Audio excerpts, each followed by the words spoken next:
एक बड़ी खबर आ गई दर्शकों को जरा मैं बता दूं, ईरान के कुर्दिश इलाके में हमले की खबर मिल रही है। ईरान के सैन्य ठिकानों पर अटैक किया गया है। कुर्दिस्तान में घुस सकते हैं आतंकी, वेस्ट ईरान में घुस सकते हैं आतंकी, इस तरीके की बातें वहां कही जा रही हैं। ईरान के सैन्य ठिकानों पर हमला किया गया है, अटैक किया गया है, कुर्दिस्तान में आतंकी घुस सकते हैं, इस तरह की भी बातें निकलकर सामने आ रही हैं। वेस्ट ईरान को लेकर भी कुछ अपडेट्स सामने आ रहे हैं।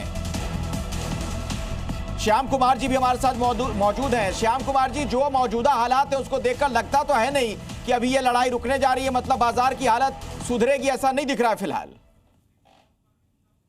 धन्यवाद, जय हिंद, शनो वरुणा। देखिए, जब जंग होती है तो सोना तो ऊपर चढ़ता है।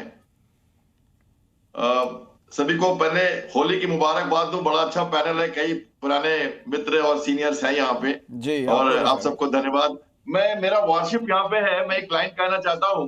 ये देखिए, ये जंग जो हो रही है ना, ये लड़ाई, और ये जो सोना है ना मैंने जो पहना हुआ है, तो मैं दोनों को एक बार बड़ी स्क्रीन पे दिखाइए श्याम जी को, जो दिखाने की कोशिश कर रहे हैं, जरा दर्शकों को समझ में आए।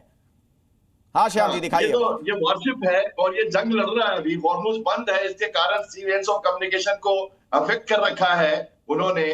तो मैं कहना चाहता हूँ, जब जंग होती है तो सोना चढ़ता है, लेकिन सोने पे कभी जंग नहीं लगता। ये बात मैं फिर से कहूँ आपको, जब जंग होती है तो सोना चढ़ता है, लेकिन सोने पे कभी जंग नहीं चढ़ता।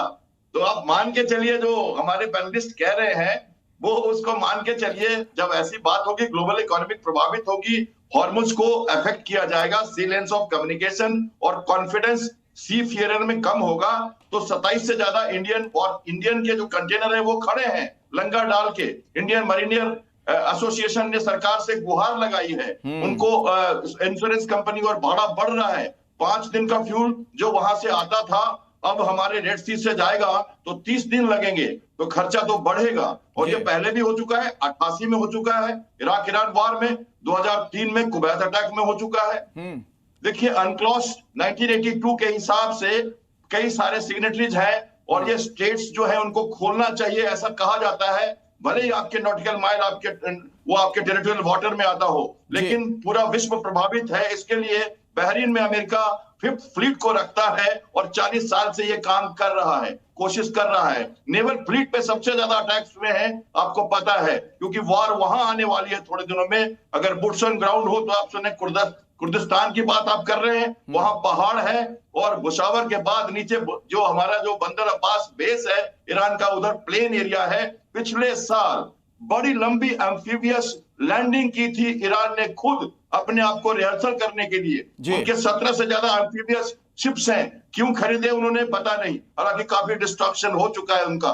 तो कुछ ना कुछ होने वाला है, जिसमें अगर वॉर बढ़ेगी तो एरिया फिर से अफेक्टेड होगा। ठीक है, जिस एरिया की बात आप बार बार कर रहे हैं श्याम जी, आप अपनी बात पूरी करिएगा जरा।